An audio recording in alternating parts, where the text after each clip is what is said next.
Hey you guys, it's Apostle Michelle Peterson. I hope you guys are having a beautiful, lovely day. You guys, I wanted to do a verse of the day today, and it is spring, but the last 2 days it has been so cold, so I have my scarf on. I'm just prepared. Well, maybe not completely prepared, but it was just so cold yesterday. So today I want to, the verse of the day, I wanted to come from Galatians 5 and verse 16. And we actually did Galatians 5 before, but we did a different verse. But this one, I wanted to talk about this one today. All right, so it says, this I say then, walk in the Spirit, and ye shall not fulfill the lust of the flesh. Okay, so this one is very, very simple, but when you hear people say that, I don't know if a lot of people understand what that means, if they think that, I don't know, but if you continue to read a little longer, it will tell you exactly what that is, what walking in the flesh is and walking in the Spirit, okay? So when you go down here, you go down to verse 19, it starts talking about walking in the flesh, adultery, fornication. Like a lot of Christians, they are still having sex without being married. That's fornication. Okay, so what you're doing, you're walking in the flesh. You're not sacrificing sex, for things that are spiritual, like, okay, saving yourself, trying to be pure. Because, um, of course, God made intimacy, with a husband and wife, but the enemy made it outside of God's original plan, which is marriage. So the enemy has us doing something that's good outside of the plan of God. So he perverts it. So that's when it turns into fornication, when we're doing sexual things outside of God's plan for it. So then it becomes a sin. Um, so here you have fornication, you have uncleanness, you have all of these lists of things: witchcraft, idolatry, hatred. You have wrath, you have strife.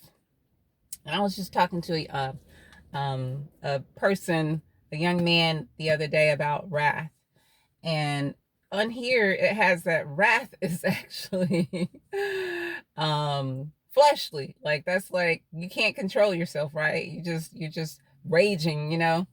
But here is actually in a demonic category. um and strife is just fighting all the time.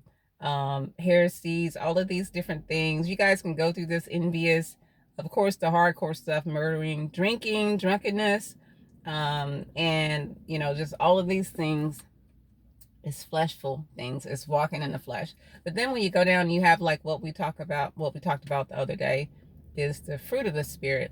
These are the opposite things. So these are the things you want to switch out. If you're fornicating or whatever, you want to switch it out with long suffering, okay? Your girlfriend or your boyfriend is trying to get you to do, something. They're flirting, they're seducing you, whatever. You want to start operating in long suffering at that moment. You want to just continue to say no, no, no, no, no.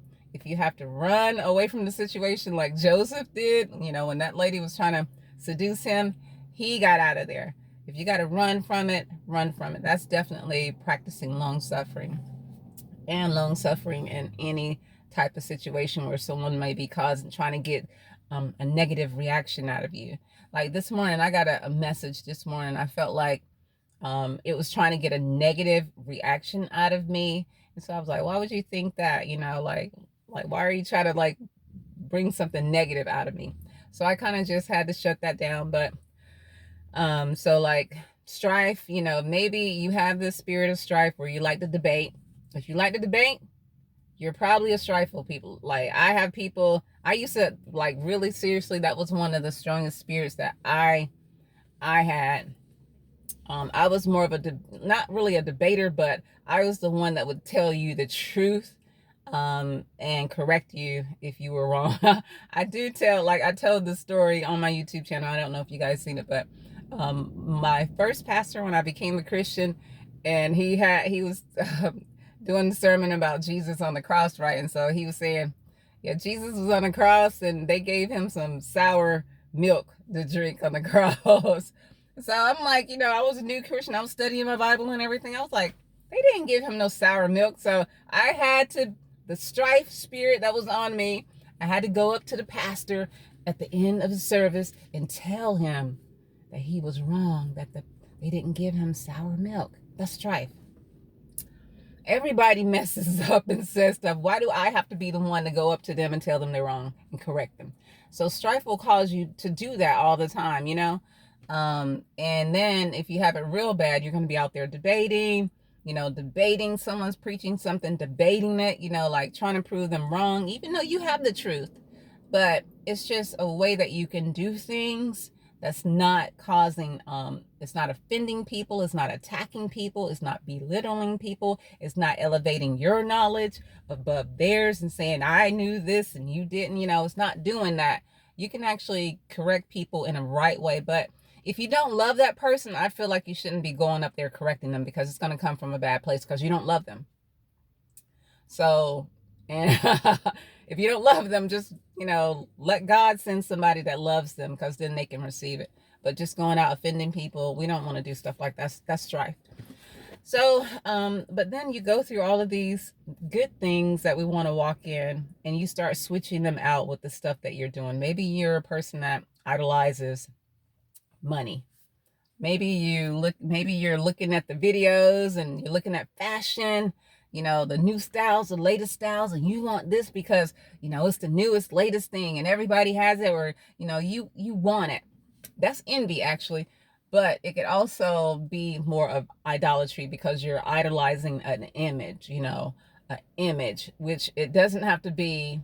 Well, it is an image, because it could be a person's image, the new style, the latest that, but you're idolizing an image. You want to look a certain way, you have an image, but it's not like you already have your own style. Like, let's say you already have your own style. This is just the way you like to dress, and you've been dressing that way for 20 years. That's different.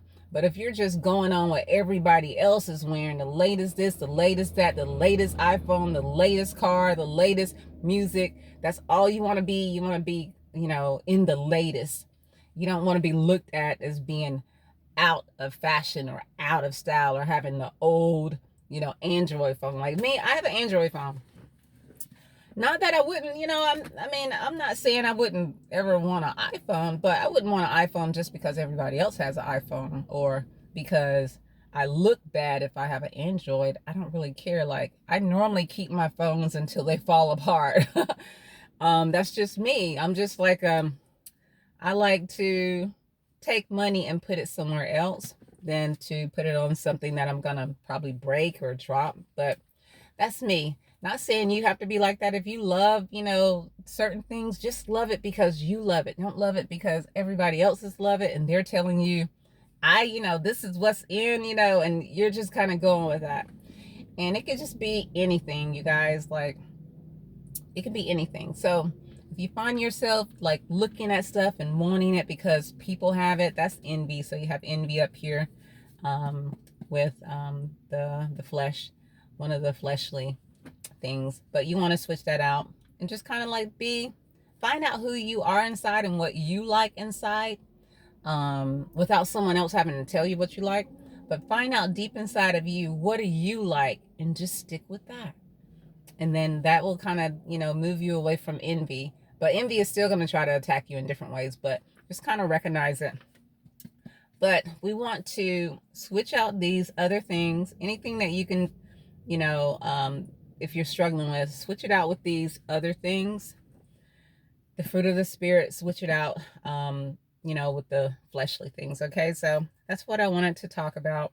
And so you guys can kind of study this chapter 5, and take, you guys know I'm a firm believer when it comes to examining yourself. Like, I try to do this all the time. Like, I try to examine, why am I thinking like that? Why am I feeling like that?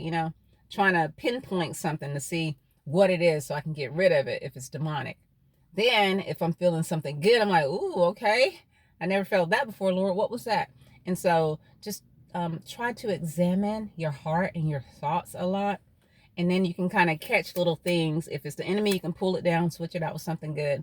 If it's the Lord, and then you can, talk to the Lord about cultivating that, make that something that you're experiencing or doing more often.